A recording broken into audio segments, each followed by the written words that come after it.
All right, everybody, Terrence Popp, and with another episode of Live from the Lair. Now, I got a lot of questions about, what to do when shit hits the fan, and it's kind of difficult to go into specific detail in regards to that particular subject because depending upon where it happens in the country and what environment it happens in, there will be differences.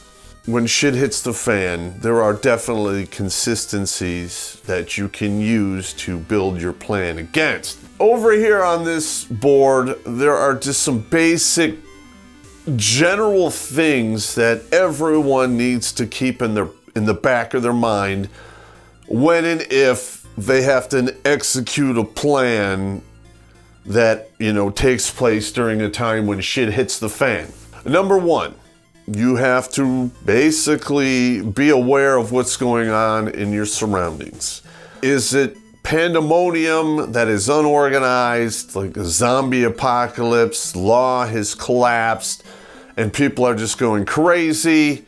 Okay, that's one. Number two, if the zombies organize and are basically waging war in an organized fashion.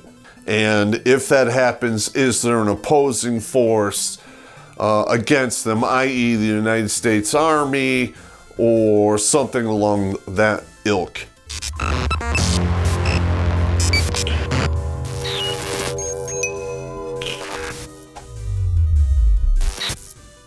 Buy How Not to Become a Millennial and learn how to succeed in life. Or not.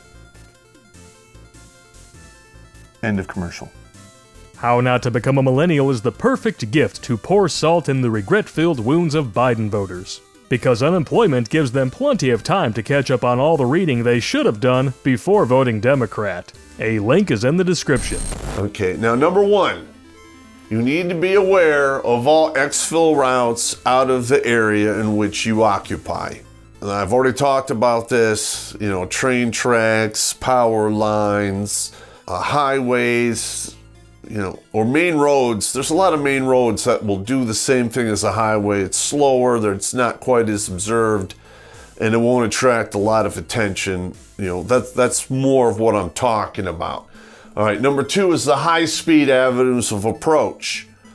Okay, highways and train tracks and waterways, depending upon how deep they are high avenues of approach for, large organized forces. Now, you can also leverage these against the go, no-go zones in your area. Like if you're down in the Louisiana, Florida area, there's a whole assload of swamps. And I'm going to tell you right now, those are huge no-go zones for people who don't operate in them on a regular basis. Okay, water obstacles. For instance, there are a lot of water obstacles in Michigan that you can navigate with smaller rafts and boats. And there's a lot of rivers and streams and so forth that can cause a lot of problems for large organized forces to operate in, because bringing their machinery and whatever with them is a big pain in the ass. Forests, mountains, etc. All right, if there are thick forests, you can literally disappear in those and go unseen for months if they're big enough and you know what you're doing. Another thing you need to be aware of is large areas, areas where a large force can stage. Listen, human beings are lazy. They're not really going to clear out large areas to occupy. They're going to occupy an area that's already been cleared out. i.e. sports stadiums or airports make really good staging points for large bases, for large organized forces.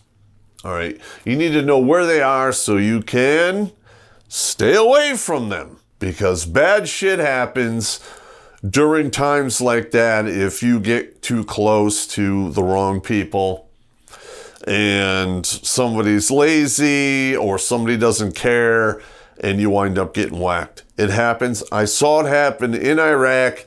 It was sad, but it does happen, and it is a fact of life. Now, another thing is large supply areas, mainly water. Large organized forces go through water at unbelievable rates. All right, they're going to have to be near large bodies of water, and they're going to draw off these large bodies of water and filter the water and so forth for the troops that will be operating. I mean, on average, a human being operating in just a semi-arid environment, it's going to go through roughly 3 gallons of water a day. That's drinking it for the most part. And if for bathing and so forth, it goes up to like 5 to 7 gallons a day, depending upon the environment. So if there's 100,000 people operating in a large organized force, that's a lot of water. That's like 300 gallons of water a day. They will need to operate near a large source of water, because moving that much in on truck, rail, or air is very difficult. Now, you need to be aware if there is a large force operating in the area and what they are doing. You want to avoid being enveloped in any kind of cordon and search environment. Because when that happens, everyone inside that zone is basically considered an enemy until they kick your door down and go through and ransack all your shit. All right, now, this is America. People are going to frown upon that heavily. And all it takes is a couple of bad words or somebody not caring, and your whole family can get whacked. You can get severely injured, or you can get bagged up and taken to a whip me, spank me camp, and you can literally die there, and there's absolutely nothing you can do about it, and nobody will give a shit. So it is in your best interest, if you even get a whiff that an envelopment is taking place, is get the fuck out of the area. Get out of the area. You do not want to be inside their area of influence, especially if there is dynamic operations going on, period, end of story. Okay, now people are like, well, I don't have any fear. It's the regular army. They're just coming in to basically restore peace.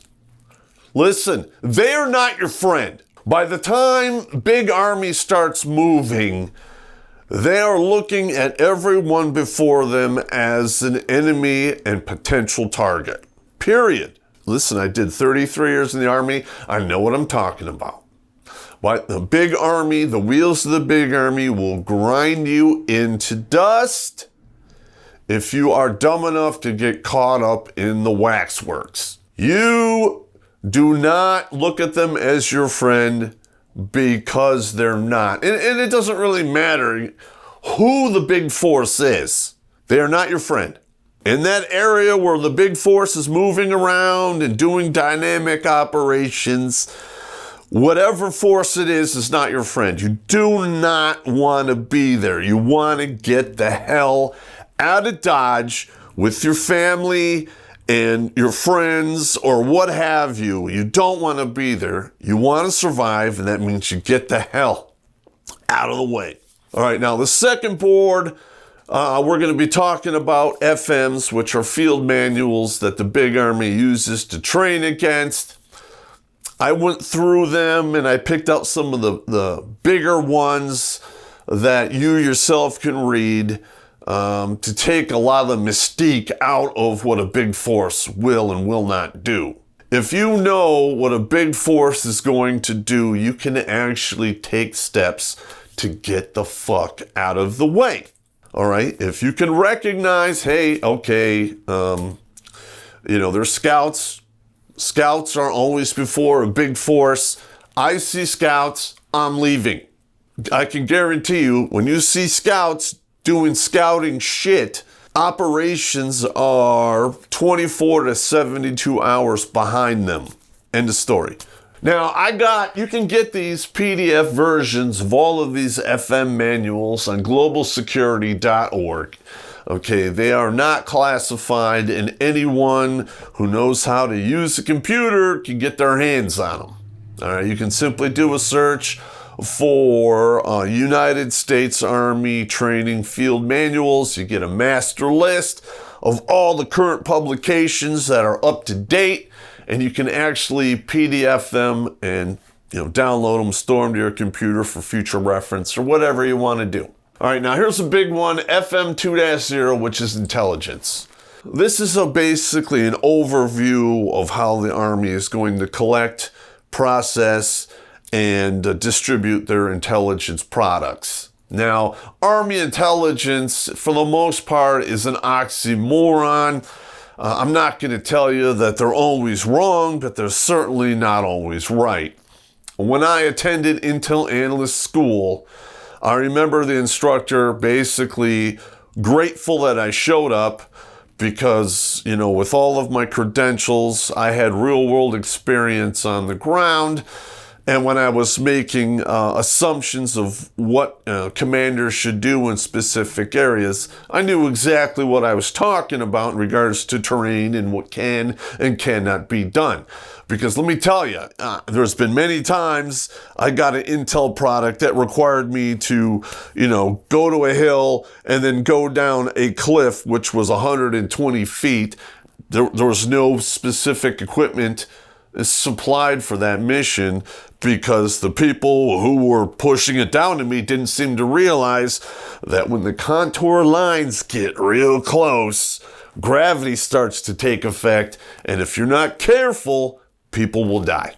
Now, that's enough on that. Next, you have human collection techniques.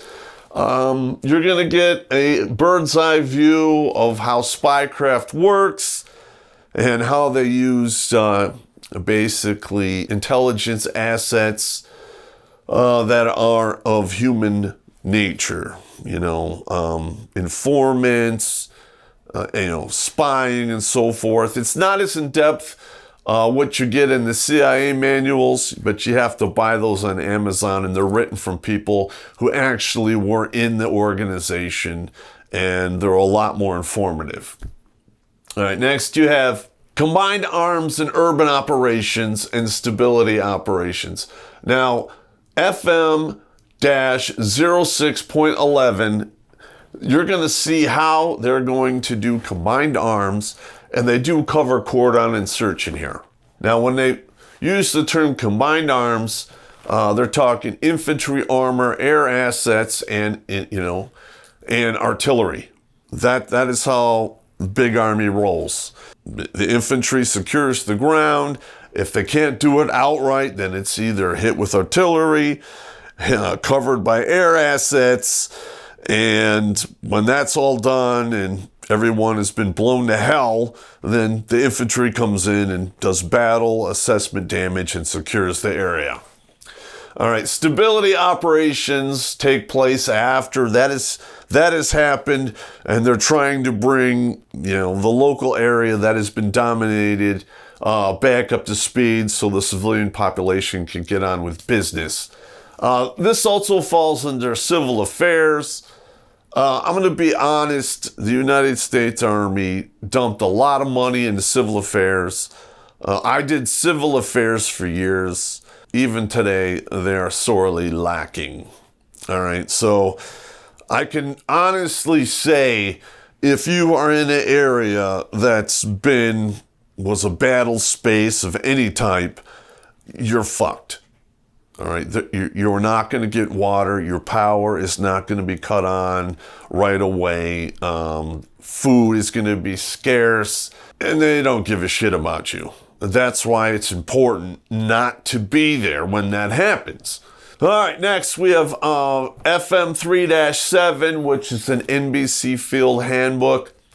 You can go into more in-depth into this subject. I just put this one here so everyone understands exactly what type of NBC products are floating around out there and what they can do to you in regards to the effects. Now, if you're like, that would never happen here. Yeah, well, it happened in Syria. It happened in Germany and Russia. It can happen anywhere. All right, I can tell you, I worked guard operations on ASPs that had sarin nerve agent in them, blister agent, and a couple of other nasty agents that I can't remember. So they're out there, and all it takes is one asshole to secure a ammo supply point, crack it open, and vada voom, vada ving. If those munitions are in there, chances are they could be used. So it's best to know exactly what you're dealing with here so you can you guessed it, get the fuck out of Dodge, because you don't want any of this. All right, next we have FM3-21-8, which is basic infantry squad and platoon tactics. If you are on the ground and you see infantry moving around, it is best you know exactly how they're going to operate so you cannot be in their way. All right, now ideally, you will have enough intel to realize there's an enveloping maneuver going on and you leave then. So you don't even have to worry about, infantry, squad, and platoon maneuvering on your position. PCT, Infantry Ops, is the same thing. It's infantry squad and platoon tactics, but with infantry that are attached to vehicles, i.e. Strikers and Humvees and what have you. All right, and this gets a little bit more complicated. They gotta have, decent road structures, and they're constrained by go and no-go zones because they are in vehicles. And granted, they could have tanks, but listen, when you know exactly how tanks operate, they really are limited to where they can and cannot go because they're very heavy. They don't knock down all the trees. There are inclines, there's swamps, there's a lot of places a tank just cannot go. All right, so they are somewhat more constrained than the infantry guys on foot. Infantry guys can go anywhere and do anything. They do it slowly, but they can do it. Next we have, all infantry operations, and this is FM3-21-220, and this is going to cover up, attack, defense in depth, cordon and search, envelopment, flanking, whatever, infantry does. That's going to be covered here. And this is basically a bigger overview of the infantry squad and platoon tactics. This is good to know because if you know an envelopment is coming, you know exactly how it's going to happen because it'll be covered here. FM3-24, counterinsurgency operations. A lot of these lessons in this particular manual, when it was, was it 2001? A lot of it was from Vietnam. It has been since upgraded for the insurgency that's taken place in Afghanistan and Iraq. Okay, because the different environments and the different cultures, insurgencies change quite a bit. But no matter how much they change, there are certain similarities which are covered inside this particular manual. Now, this one I'm very familiar with, which is 3-55.43, which is long-range reconnaissance. I was a LURS guy for roughly 10, 15 years, airborne. I did a lot of deep reconnaissance missions, typically 22 clicks behind enemy lines. Now, in any upcoming craziness, there will not be enemy lines in the beginning, so this is going to have to be changed quite a bit. And they dissolved a lot of the human long-range intelligent assets.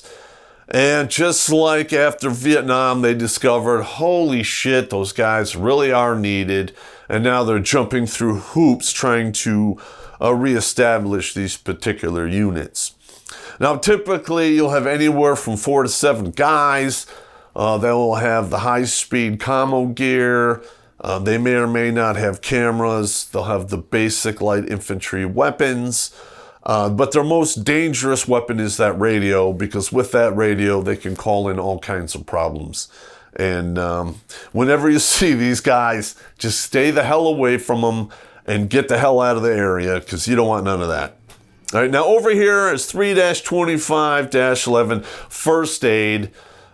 This covers a lot of the newer stuff like sucking chest wound and burns and other penetrating injuries and so forth.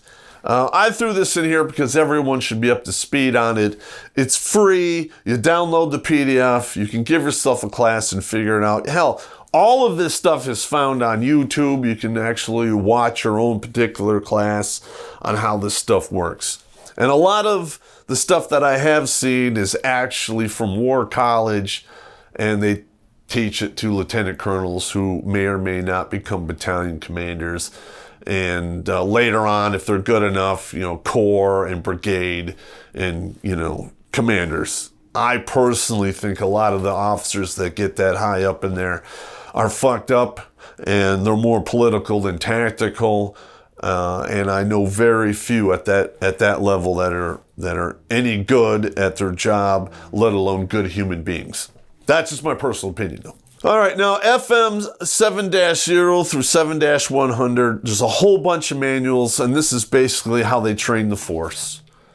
All right, so if you really want to see, what it takes to train these particular units to standard, they'll have their tables of ammunition expended and maneuvers that need to take place. If you really want to dial it into that level of detail, so you know exactly what's happening at the team level, these are actually good to get into. All right, now over here you have 34-3, which Intel Analyst. I went to school for that. It was 12, 13 weeks long, very boring. I learned how to, prepare the battlefield and make assessments and write reports and so forth in regards to what lay before the force that I was assigned to. Because you'll be surprised if you know the enemy footprints of the units before you. You can literally make predictions like, okay, I saw a water buffalo, self-propelled artillery, and I saw the fuel station or the fuel truck for aviation assets. You look on their, their order of battle, and you're like, okay, well, what lies before me is basically a brigade level asset setting up an airfield. All right, there's a lot more to it. That is just, I'm just shortening it down for you guys out there so you understand exactly what I'm talking about. Okay, and then you have, counterintelligence and intel gathering. Okay, a lot of this here is spycraft. This is 30-pound brain, motherfucker bullshit here. It's very tough to understand. But if you can get your head wrapped around this, you're going to understand, how the organization is either going to stop you from gathering intel or how they are going to gather intel against you or the area you're operating in. All right. So basically, if you can understand this, you can see these people operating and you know that bad shit is going to take place and you can get the hell out of the area. Now, remember the whole idea of what I'm trying to do. I am not trying to have you guys set and put together any type of organized anything to fight anybody. I am trying to get you organized so you can basically see what's going on. You can get the hell out of the area so your loved ones and friends are not caught in the mayhem and you let things develop how they may. Okay, now down the road, if it's really bad, we might have to reassess the mission sets, but that is not the goal here. The goal here is to get the hell out of the way, Don't lose any of your loved ones. Get on with your life and basically live. All right, well, that's all I have for today. Hopefully you found this useful. Again, globalsecurity.org has all of these PDFs. You can find a lot of the subjects in regards to what I talked about here on YouTube, BitChute, and Brighteon. All right, with that being said, you guys take it easy.